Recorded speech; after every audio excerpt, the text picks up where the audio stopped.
Olá, estudante, tudo bem? Estamos chegando na reta final de nossa disciplina. Para isso, hoje eu tenho o prazer de ter aqui conosco a professora Daiane, que vocês já conhecem. E nós vamos fazer um bate-papo sobre a prática pedagógica no contexto da escola para alunos com deficiência auditiva e surdez. Professora Daiane, muito obrigada por contribuir conosco neste bate-papo. Eu que agradeço, professora. Muito obrigada pelo convite. Professora, conte para nós um pouquinho qual a visão que o aluno com surdez tem da própria surdez. Professora, o surdo, ele parte então, ele constrói a visão de surdez a partir das suas experiências visuais, das suas experiências linguísticas, políticas e culturais. Então, nós estamos falando de qual aluno surdo, quem é esse surdo? Então, nós partimos sempre da percepção do surdo enquanto identidade surda, enquanto modelo surdo.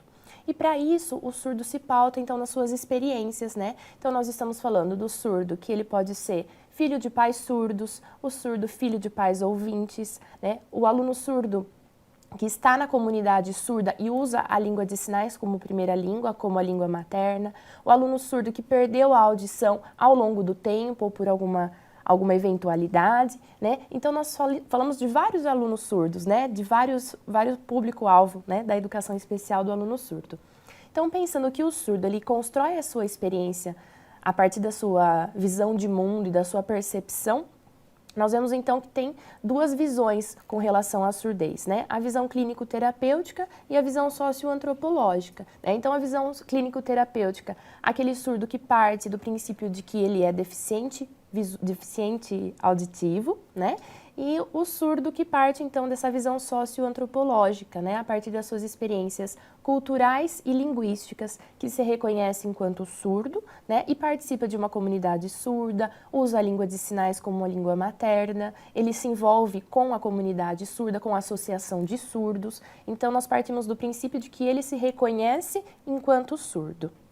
E, professora, diante dessas duas vertentes, dessas duas formas de ter uma concepção da surdez, como a escola tem que se preparar para receber, dentro do público-alvo da educação especial, especificamente o aluno surdo?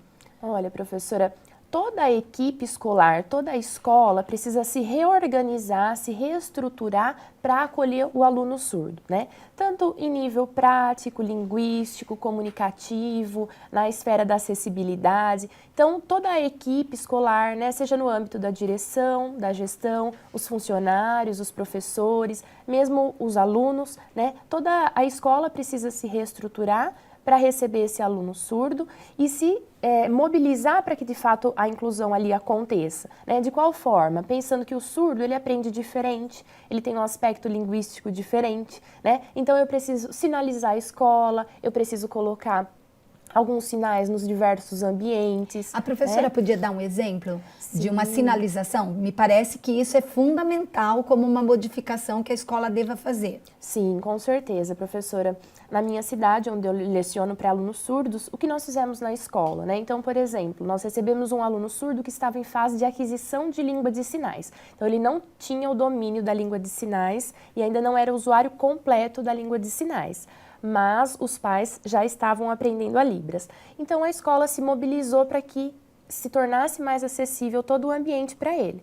Então, todos os lugares da escola se tornaram acessíveis de qual forma, Então, a cantina, o banheiro, as salas, nós colocamos um desenho, Então, por exemplo, do banheiro, e colocamos o sinal de banheiro embaixo e o nome banheiro embaixo, Letra maiúscula, letra minúscula, em todos os lugares. E, além disso, nós fazemos oficinas com os alunos ouvintes com a língua de sinais. Então, uma vez, 2 vezes por semana, todos os alunos da escola aprendem alguns sinais do vocabulário em Libras. Que isso vai favorecer e ampliar a comunicação entre todos. Sim. E, professora, se nós aprendemos de forma diferente, os alunos com surdez também, quais as principais características, suas necessidades que a escola tem que estar atenta para que elas sejam atendidas, porque a inclusão prevê o acolhimento à diversidade, mas a gente tem que considerar a singularidade de cada um. Então, quais as principais necessidades dessa população, aluno com surdez, no contexto escolar? Sim, uma ótima pergunta, professora. Então, as principais necessidades do aluno surdo estão relacionadas à área da comunicação, a área da linguística, em especial essa parte da comunicação e da interação com o outro. Então, para isso, para que essa barreira ela seja rompida de fato, toda essa escola precisa se organizar para isso, para que o aluno surdo se comunique com outros alunos ouvintes, com o professor, com outros alunos surdos, com o intérprete, se esse aluno tem intérprete em sala de aula, Então, tudo gira em torno da comunicação, do âmbito comunicativo. Por isso é importante também que todos os professores estejam trabalhando de forma colaborativa, estejam em parceria, atuando em parceria, para, olha, como esse aluno surdo aprende, o que ele precisa, quais as adaptações que ele necessita. Então, em que âmbito? É no âmbito comunicativo? Olha, mas com relação à língua portuguesa e à matemática, o que eu preciso modificar? Então, o âmbito comunicativo é a principal característica que precisa se reestruturar, pensando no aluno surdo. Porque muitos professores podem achar que pelo aluno ter surdez, ele tem incapacidade ou uma deficiência intelectual associada. Neste caso, ele até teria se fosse aluno com deficiência múltipla, mas a surdez não é característica de impossibilidade de aprendizagem. Então, é fundamental que o professor tenha isso claro, Sim, com certeza, porque o aluno surdo ele tem a surdez, Mas muitas vezes também nós falamos, olha, o surdo mudo, ou as pessoas na escola falam, olha, ele é surdo mudo. Não, ele é somente surdo, porque ele tem o aparelho fonador totalmente perfeito, Então, ele é apenas surdo, Ele tem algo a menos. E, professora, apenas com o uso da Libras, Então, a Libras está prevista, está na legislação. Então, a escola se organiza e traz a Libras para dentro da escola. Apenas o uso da Libras vai garantir a aprendizagem do aluno? Olha, muito importante essa questão, Vera, porque muitas vezes tanto professor como diretor e como intérprete ou a família acredita que, tendo um aluno surdo com intérprete de Libras, que o aluno já está incluso e que seja isso suficiente ou que isso garanta o aprendizado desse aluno. E não, apenas o uso da língua de sinais não garante que ele vá aprender e que de fato ele esteja incluído, Muitas vezes ele está ali na sala, mas ele está naqueles núcleos de exclusão que o Sadao Motte coloca, E esse aluno surdo, ele precisa de quê? Ele precisa da língua de sinais, mas ele precisa também de uma intervenção do professor como mediador do conhecimento, Não delegando essa função muitas vezes para o intérprete. Isso é comum. Muito comum. E o professor, ele é o professor, Então ele precisa adaptar atividades, contextualizar, fazer síntese e utilizar principalmente recursos visuais, experiências visuais, concretas, para se achegar a esse aluno surdo, que muitas vezes não tem o domínio da língua de sinais, Então, às vezes o professor tem intérprete, mas o aluno não, Ele ainda está em fase de aquisição de língua. E quais seriam, professora Daiane, os principais recursos ou os recursos mais comuns que favoreceriam a aprendizagem do aluno e, na minha opinião, não só do aluno surdo, mas de outros alunos que deveriam estar presentes no contexto da escolarização?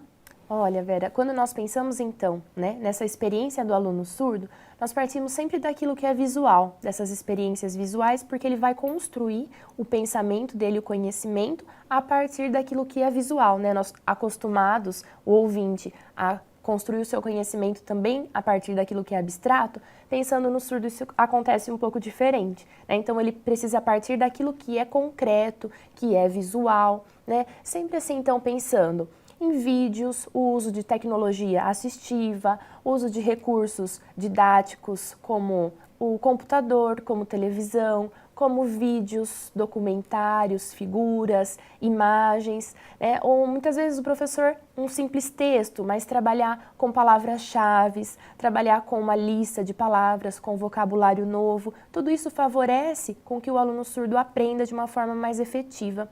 Um trabalho que nós fazemos na escola é o uso de mapas conceituais, Então, sempre para iniciar um novo assunto, para finalizar um assunto, Nós usamos os mapas conceituais, né? Então, nós colocamos o conceito naqueles boxes, né? Então, ou um quadrado, um triângulo com as flechas, sempre sinalizando, ou colocando um desenho, uma figura, e assim, sempre reforçando isso com algo visual, sempre trazendo para essa realidade algo visual. Então, por exemplo, a gente teve uma aula na semana passada, a professora de ciências foi falar sobre protozoário. Então, ela simplesmente escreveu na lousa protozoário, mas isso é muito abstrato para um surdo. Como aprender protozoário? O que é a palavra protozoário, né? Então, eu preciso o quê? Mostrar o que é um protozoário, explicar a função desse protozoário, mostrar um vídeo, procurar na internet, olha, o aluno surdo vai lá e procura, ele consegue. Então, fazer uma pesquisa também para que ele adquira aquele conhecimento novo, né? Essa mudança, sem sombra de dúvida, beneficiaria tanto o aluno surdo quanto os demais alunos. E uma questão polêmica, professora Daiane, como escolher, e pensando na importância da família, inclusive, a abordagem a ser adotada na educação do aluno surdo, né? A gente sabe que não há consenso na literatura, mas fale um pouquinho, né? Como escolher e considerar a melhor abordagem, a melhor metodologia para o trabalho com o surdo? Bom, então quando nós falamos em abordagens comunicativas, né? Nós temos 3 abordagens. O oralismo, né, que visa ensinar o surdo a falar, a comunicação total, que se utiliza de todos os modos de comunicação possível com esse aluno surdo, com essa pessoa surda. Então, a leitura labial, o alfabeto manual, a língua de sinais e o bilinguismo, né, que utiliza a língua de sinais como língua materna, primeira língua do surdo, e o português escrito e ou falado como segunda língua. Isso, assim, depende muito da família, né, e dos diagnósticos com relação à saúde dessa criança surda, né. Então, partindo de que a escola tem um envolvimento com a família, que tem essa participação familiar, que tem um envolvimento com o professor, a melhor metodologia é aquela que vai propiciar um pleno desenvolvimento para essa criança surda, né? Seja ela utilizando um pouco do oralismo, da leitura labial e em especial da língua de sinais, desde que ela tenha um envolvimento com a comunidade surda, né? Então eu costumo falar que todas essas abordagens, elas também fazem parte da história do surdo, né? Se nós acompanharmos esse processo, né, mas que elas são importantes, né? Que o professor ou a família não deve escolher uma em detrimento da outra ou ser algo radical, né? Mas que veja a singularidade linguística daquele aluno surdo, o que é para aquele aluno, né? Porque cada um é um. E, de fato, ao escolher a metodologia, né, ou a abordagem, que ela possa proporcionar que o aluno aprenda, né? Esse que é o principal objetivo.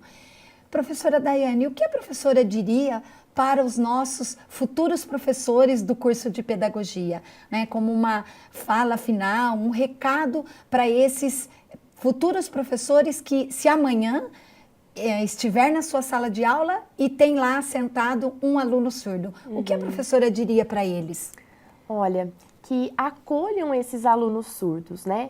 Que não esperem o aluno chegar para aprender a língua de sinais, mas que tome a frente antes, né? Que o professor ele se disponha, se coloque a serviço de, né? Que ele aprenda a língua de sinais, que ele tenha a reta intenção pela inclusão deste aluno surdo, né? Para que de fato a inclusão aconteça. E ter sempre claro que é possível eu ter um aluno surdo, é possível que ele aprenda, que ele vai aprender, né? E que se esse aluno, se esse professor ele foi contemplado com um aluno surdo, né? Com uma criança especial, como nós falávamos anteriormente, é porque ele também é especial, é porque também ele tem o potencial para a aprendizagem desse aluno surdo, né?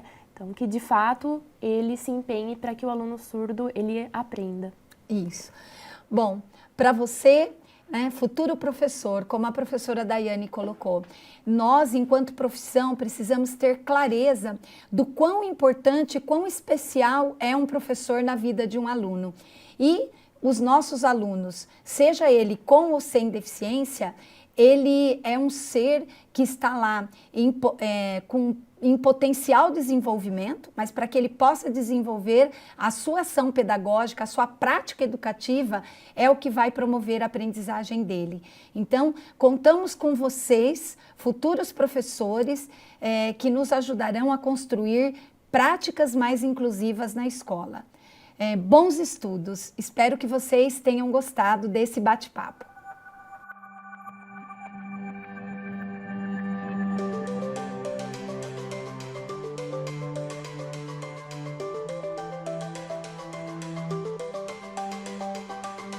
Obrigada.